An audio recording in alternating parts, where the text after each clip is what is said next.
Amin.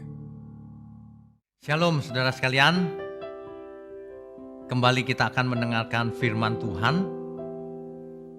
Kita akan merenungkan bahwa kehidupan manusia di bumi ini, gambar besarnya seperti apa. Untuk itu mari kita bersiap-siap untuk mendengarkannya. Mari kita berdoa. Bapa di surga, di pagi ini, di minggu pagi ini, kami mau menghadap hadirat-Mu Tuhan. Kami mau dengar firman-Mu, berbicaralah kepada kami. Sebab kami tidak mau hidup sendirian di bumi ini. Kami mau hidup bersama Tuhan. Berkati mulut hamba-Mu untuk menyampaikan kebenaran ini. Hanya di dalam nama Tuhan Yesus kami berdoa. Amin. Bapak Ibu sekalian, sebagian besar manusia hidup tanpa memiliki pandangan yang jauh ke depan. Biasanya pandangan manusia itu pendek. Manusia itu tidak memandang jauh ke depan, bahkan sampai kekekalan. Jarang sekali yang orang berpikir sampai kekekalan. Fokus manusia pada umumnya hanyalah hidupnya saat ini, yang berjalan rutin setiap hari. Sehingga ada saja yang merasa setiap hari kok begitu terus ya Pak. Pagi berangkat kerja, malam setelah capek pulang. Besok pagi berangkat kerja lagi, demikian seterusnya. Minggu berganti minggu, bulan pun berganti bulan, dan tahun berganti tahun. Tidak terasa umur manusia menjadi semakin tua. Sehingga banyak orang merasa hidup ini tidak menarik, cuma begitu-begitu saja Pak. Sebagian lagi merasa kesepian. Hidup ini sepi. Sebagian lagi ada yang depresi. Kemudian kecewa, hidup tanpa tujuan. Kalau ditanya, aku hidup seperti air saja Pak, mengalir. Padahal air mengalirnya ke selokan, ke got. Jangan pernah kita hidup mengalir begitu saja. Hidup ini harus diarahkan, harus dipimpin oleh Roh Kudus, bukan mengalir apa adanya. Ada lagi yang menjawab dengan, aku hidup seperti angin bertiup saja Pak. Angin bertiup kemana saudara? Gak jelas arahnya.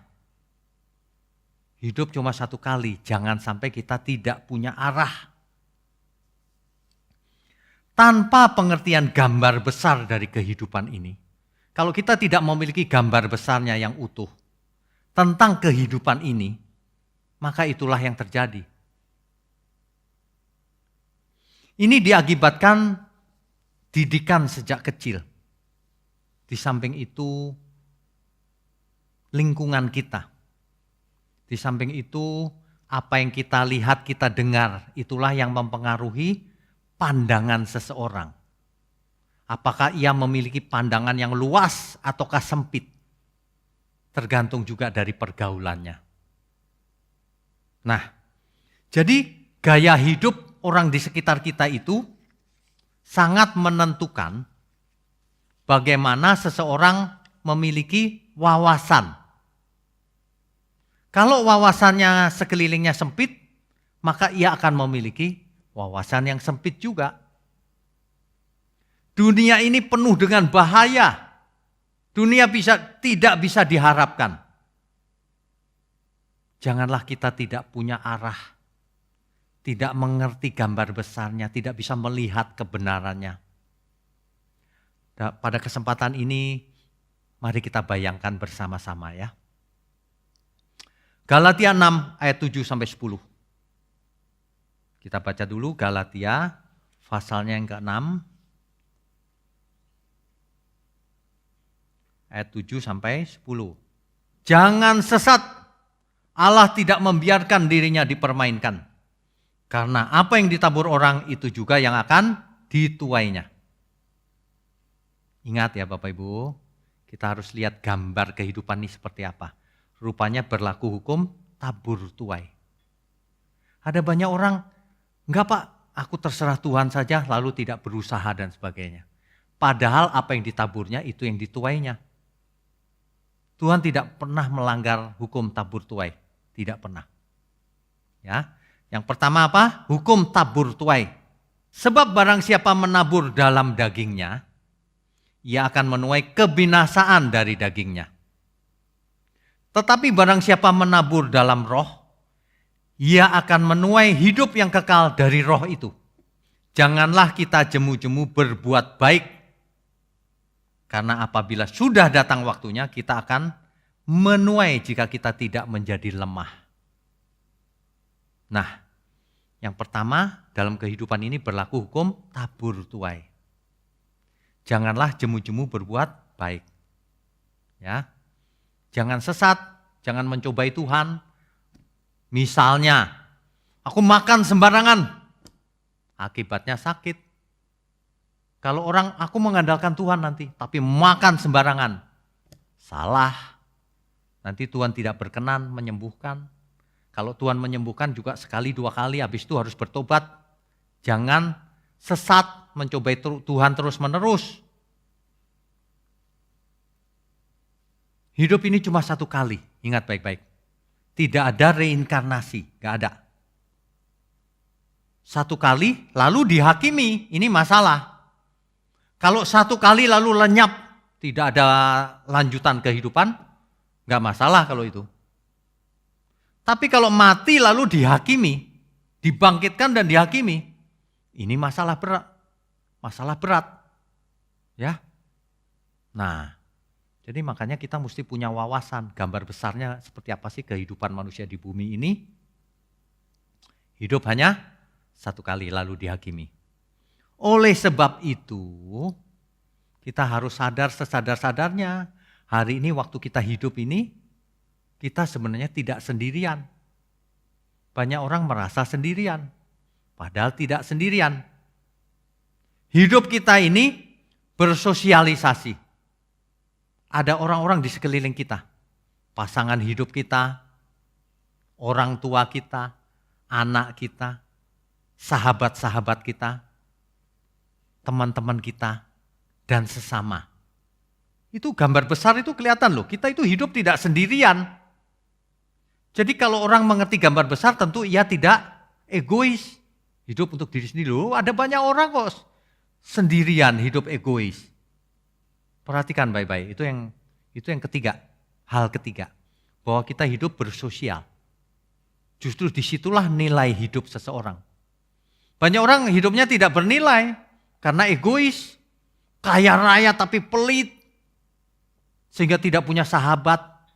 Saudara sendiri juga tidak mau karena pelit. Salah sendiri, wawasannya sempit. Ia memuja hartanya. Padahal hartanya adalah mamon yang tidak jujur. Artinya mamon itu tidak bisa menolong. Hanya bisa dipakai sebagai alat. Orang yang berhikmat akan memakai mamonnya untuk bersahabat dengan Tuhan. Amin ya. Jadi kalau Bapak Ibu punya harta yang banyak, bagus. Bagus itu. Tapi gunakan untuk bersahabat dengan Tuhan. Ada amin ya. Untuk memberkati sesama. Kan enak. Hidup ini sebenarnya tergantung kita. Hidup ini sebenarnya bisa nyaman kalau kita lakukan kehendak Tuhan. Ya, banyak orang gak mengerti kebenaran itu. Sehingga hidupnya letih lesu berbeban berat. Makanya Tuhan menawarkan, belajarlah kepadaku. Nanti aku akan memberikan kelegaan bagimu, ketenangan. Aku akan memberikan istirahat. Sabaton, sabat bagimu. Istirahat dari cara hidupmu yang melelahkan itu. Sepanjang umur hidupmu kau berlari-lari terus tanpa henti. Mengejar sesuatu yang fana. Tapi tidak digunakan untuk mengasihi Tuhan. Tidak digunakan untuk mengasihi sesama. letih lesu berbeban berat, mati binasa kekal. Alangkah malangnya orang yang seperti ini. Itulah orang yang tidak mengerti gambar besar dari kehidupan kita ini. Sesungguhnya hidup ini menantang kita untuk hidup benar. Siapa lagi yang di sekeliling kita? Tadi sudah kita sebutkan, masih banyak yang tidak kelihatan, malaikat, Roh Kudus dalam diri kita. Siapa lagi? Roh-roh jahat ada di sekeliling. Setan atau iblis, tentu saja Bapa di surga dan Tuhan Yesus sedang melihat kita, masing-masing kita. Amin ya. Kalau kita punya wawasan seperti itu, maka kita akan hidupku banyak saksi. Maka Alkitab berkata, kau ikut pertandingan yang diwajibkan dan banyak saksi di sekeliling kita. Hati-hati, saksi itu ada yang menginginkan kita di pihak kita, ayo menang. Tapi ada yang menjatuhkan kita. Hati-hati, setan dan roh-roh jahat jelas mau menjatuhkan kita. Tapi sesama kita ada yang jahat juga ingin menjatuhkan kita. Hati-hati, jangan terpengaruh. Kita tidak boleh jatuh. Kita harus menang terus dalam perlombaan yang diwajibkan bagi kita. Ada amin ya?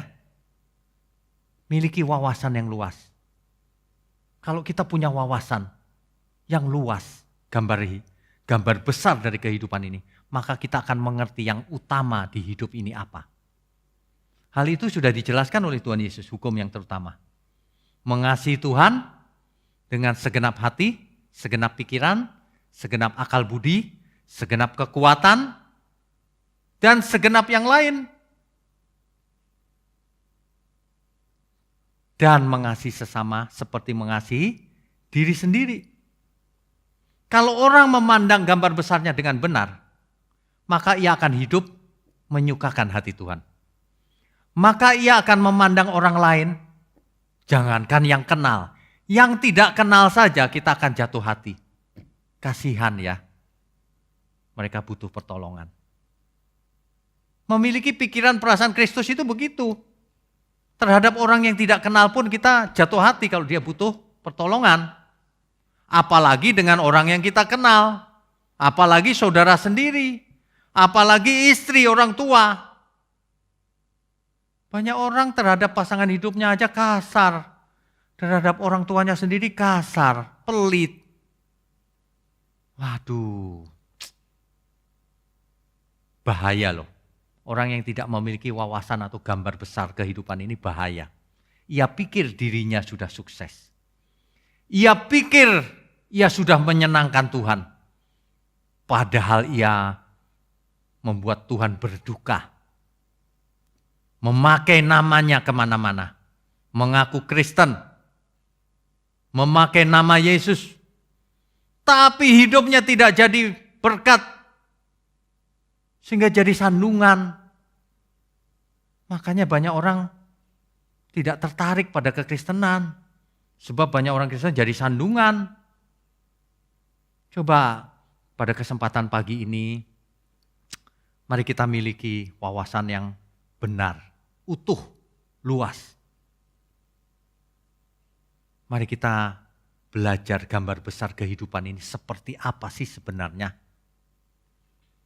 Kalau Tuhan dan Bapa di surga ada di surga, lalu Roh Kudus menyertai kita.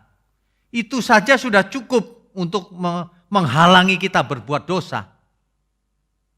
Bagaimana mungkin seseorang bisa berbuat dosa sementara ada Roh Kudus yang melihat, yang menyertai. Sementara Bapa di surga Tuhan Yesus melihat langsung perbuatannya. Tidak mungkin kan? Kalau itu mungkin berarti manusia itu gak percaya Tuhan. Berarti ia tidak percaya Roh Kudus ada dalam dirinya. Berarti ia tidak percaya bahwa Tuhan dan Bapa di surga itu bisa melihat langsung. Bahwa Tuhan itu omnipresent. Hadir di segala tempat, di segala waktu, dalam segala perkara. Berarti tidak yakin itu. Amin ya. Makanya Bapak Ibu, ketika kita hidup hari ini, manusia itu hidupnya, siklusnya dari dulu begitu-begitu saja. Bayi, lalu balita, lalu kanak-kanak, lalu remaja, lalu pemuda-pemudi, dewasa. Setelah dewasa, lulus kuliah, menikah, lalu memiliki keturunan, lalu memiliki cucu, lalu tua dan tidak berdaya lagi. Akhirnya mati. Siklusnya memang begitu. Oleh sebab itu sebelum kita mati kita harus pastikan hidupku ini berarti. Hidupku ini menyenangkan Tuhan. Itu harus dipastikan. Lah kalau enggak, untuk apa hidup ini? Coba dibayangkan, untuk apa hidup? Hidup juga cuma begini-begini saja. Ya. Orang yang memiliki mobil 100 biji, enggak dipakai semua juga. Enggak bisa dinikmati juga. Biasanya orangnya sudah sakit-sakitan, sudah tua. Hidup ini cuma begini saja.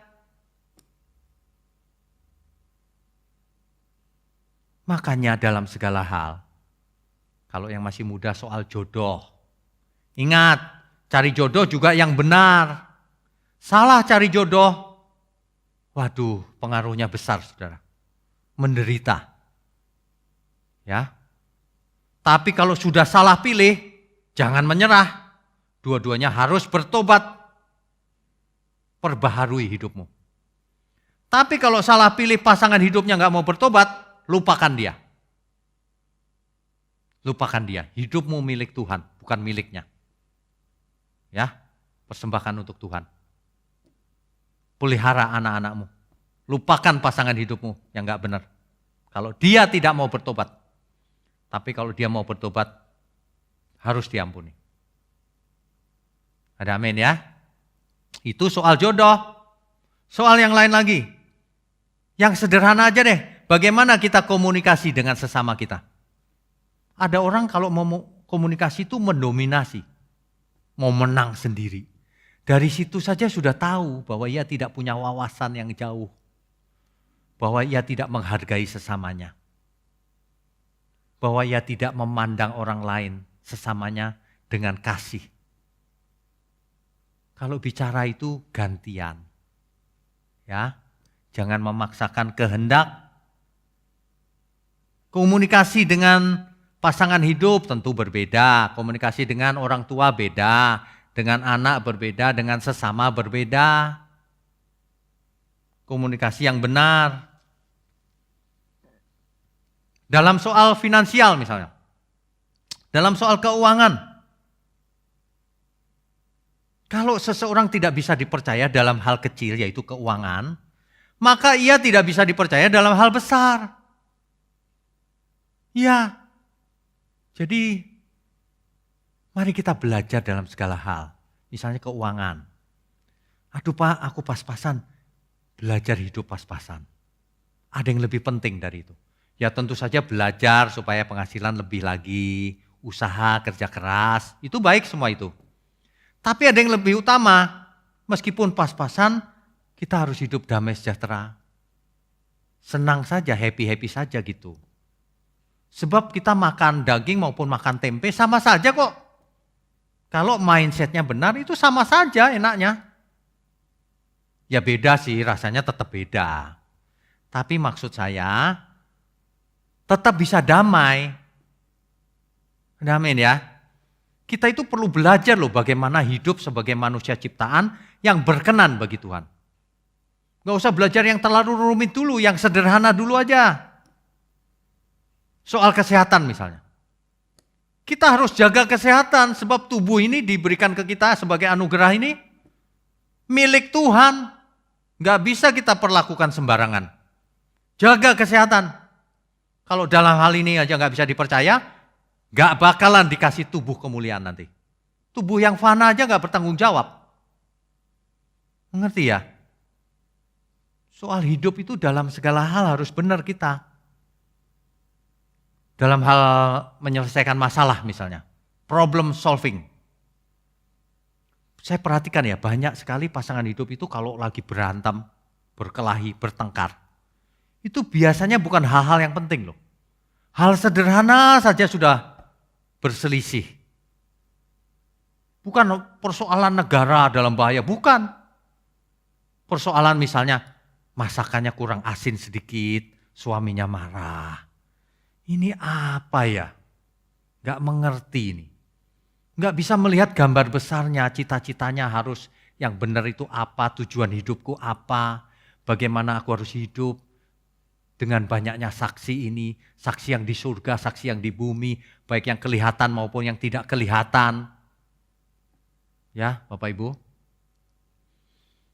Saudara sekalian, sesungguhnya problem solving itu sederhana. Kita harus bagi masalah itu menjadi dua. Kalau itu berhubungan dengan kekekalan, kita tidak boleh mengalah. Jangan kompromi. Tapi kalau hal itu tidak ada hubungan dengan kekekalan, ngalah aja lah. Misalnya, kalau pasangan hidup kita pengen makan gado-gado, sedangkan kita pengen makan capcay gitu. Nggak usah ribut. Ya sudah gado-gado saja. Atau pecel ya sudah ikut saja. Asal tidak merusak. Makanya lemak-lemak ya jangan terlalu banyak. Ya kalau sedikit ya masih nggak apa-apa lah. Ya, itu keselamatan tubuh loh. Apalagi keselamatan kekal. Kalau soal keselamatan kekal, kita tidak boleh kompromi. Ada amin ya? Kalau soal yang lain-lain ngalah aja lah. Ya, dia mau ngajak ke sana padahal aku pengen ke sini, ya sudah ikut saja. Jelas ya Bapak Ibu ya? Problem solving itu sederhana kok. Sesuatu yang bukan masalah kekekalan jangan dianggap masalah. Ngalah saja. Kalau sedang bimbingan pranikah itu saya sering tekankan hal itu loh. Sebab orang pacaran saja sering berantem sudah. Dan hal-halnya yang gak penting-penting biasanya. Dalam hidup ini jangan punya berhala. Kita dalam pertandingan ada banyak saksi, punya berhala lagi yang enggak saja.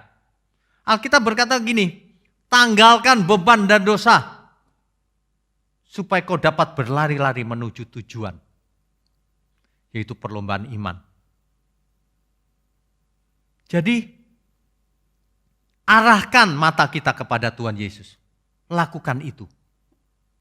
Ya, dalam perlombaan yang diwajibkan itu, kita tidak boleh punya beban dan dosa.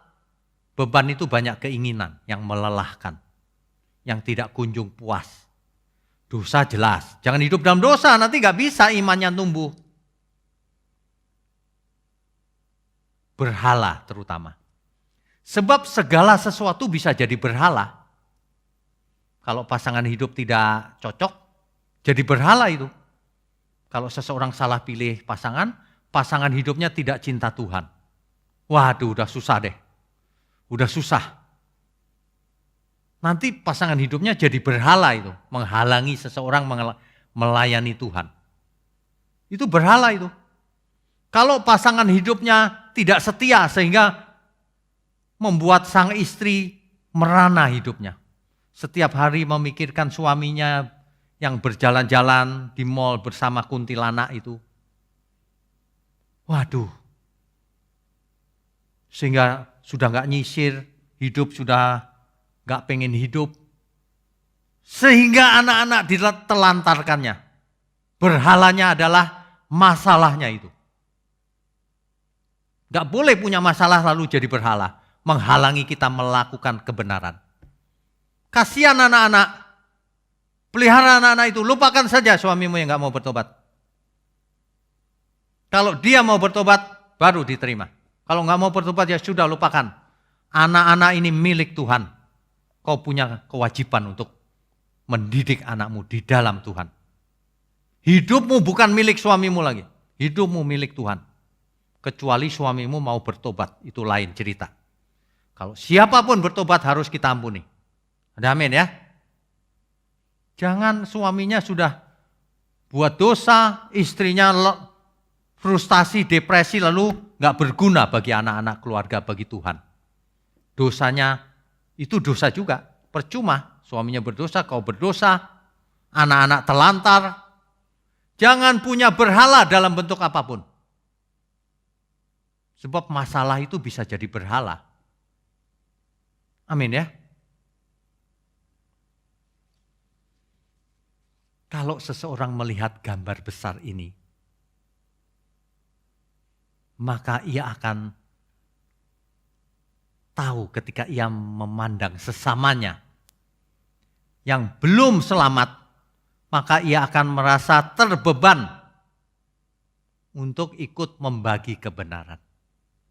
Itulah sebabnya saya sering sarankan semua kita kalau mendengar khotbah-khotbah yang benar, cepat di forward ke sebanyak mungkin manusia. Teman kita yang belum mengerti kebenaran, bagikan, jangan malas. Kalau hoax gak usah di forward, dihapus saja kalau hoax. Tapi kalau kebenaran cepat dibagikan ke semua orang, share. Ya. Apalagi kalau kita melihat gambar besar ini banyak orang susah, apalagi di masa pandemi ini. Ayo kalau kita punya berkat, kita jadi berkat. Bagikan ke berkat kita. Kita itu diberkati supaya kita memberkati juga. Amin ya Bapak Ibu ya. Di masa-masa pandemi begini ada banyak kesusahan loh. Coba kita belajar hidup sederhana. Ya. Menjadi berkat bagi sesama. Dahulu ya, ketika kita susah, ketika saya susah, saya juga nggak punya keinginan banyak kok. Karena tidak punya ya sudah nggak punya keinginan. Asal kita makan, minum cukup ya sudahlah, asal sehat. Begitu Bapak Ibu, jangan punya keinginan yang justru merusak kita sendiri. Wawasan yang begitu luas, mestinya kita mengerti sekarang. Hidupku cuma sekali. Aku disertai Roh Kudus. Aku ikut pertandingan yang diwajibkan. Ada banyak saksi di bumi, di surga, baik yang kelihatan maupun yang tidak kelihatan. Tuhan sedang membanggakan kita. Ayo, kau pasti menang. Begitu. Roh Kudus sedang memimpin kita. Ayo, kau pasti menang. Jangan lemah, Bapak Ibu. Apapun yang terjadi dalam hidup kita, masalah apapun, jangan sampai kita lemah. Amin. Sebab kita memiliki Roh Kudus. Sebab Tuhanlah gembala kita. Takkan kekurangan kita. Ada amin ya? Apalagi? Jadi hidup ini sebenarnya cuma satu.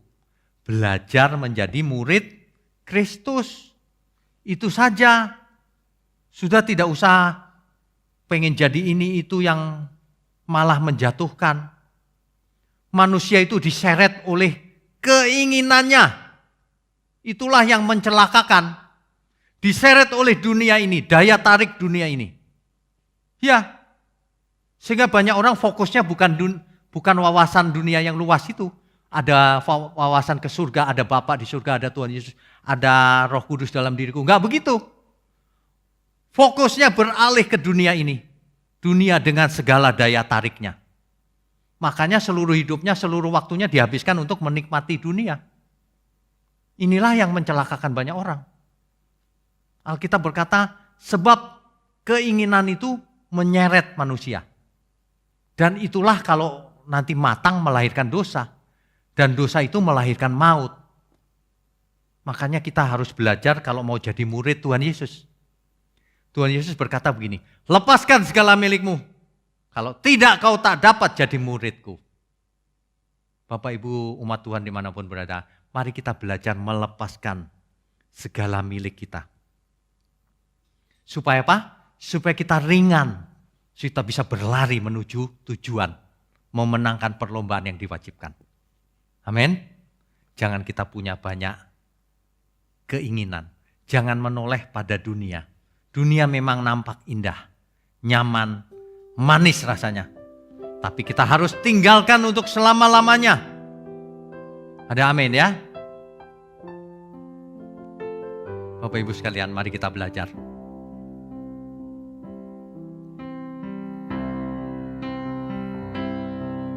Selamat malam saat berpisah. Dunia yang selalu nampak indah, nyamannya, manisnya, aku tinggalkan untuk selamanya. Suatu hari nanti kan jadi mentari takkan bersinar lagi. Suasana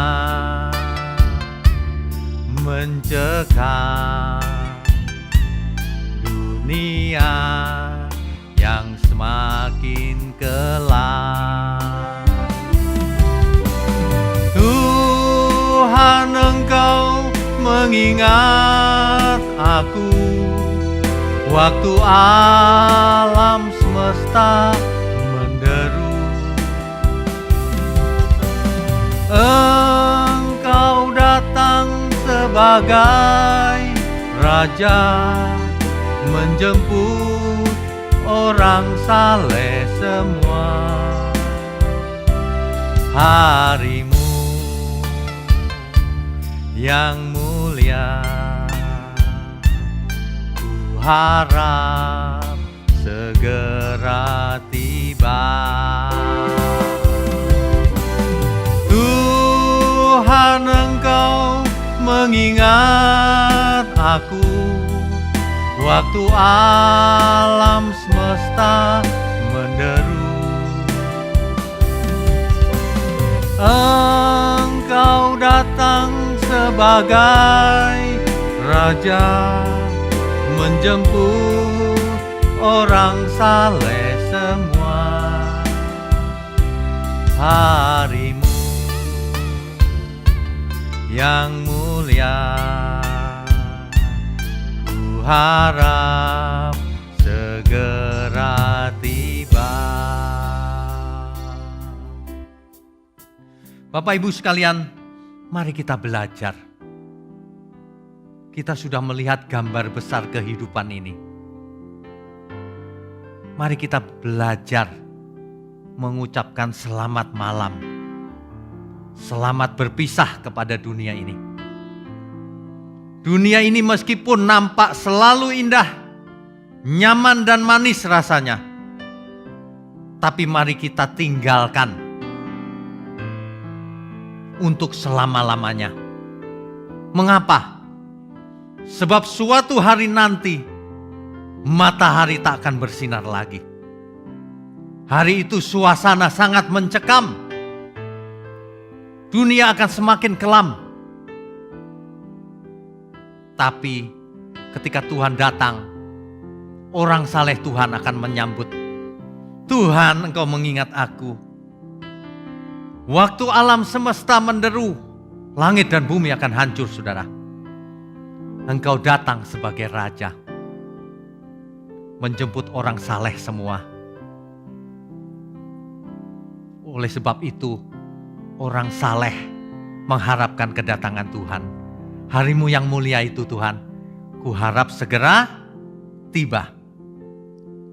Mari kita belajar ya. Kita belajar berpisah dengan dunia ini. Selamat malam saat berpisah. Dunia yang selalu nampak indah, nyamannya, manisnya, aku tinggalkan untuk selamanya. Suatu hari nanti kan jadi mentari takkan bersinar lagi. Suasana mencekam,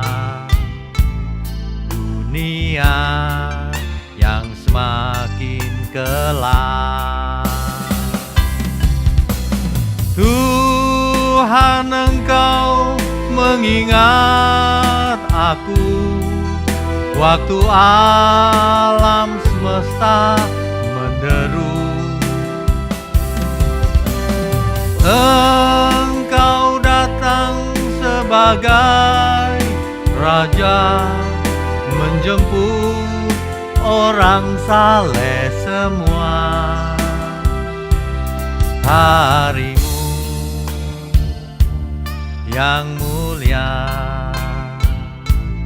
ku harap segera tiba. Saudara, sekali lagi. Tuhan, Engkau mengingat aku waktu alam semesta menderu. Engkau datang sebagai Raja menjemput orang saleh semua. Harimu yang mulia, ku harap segera tiba. Harimu yang mulia, ku harap segera tiba.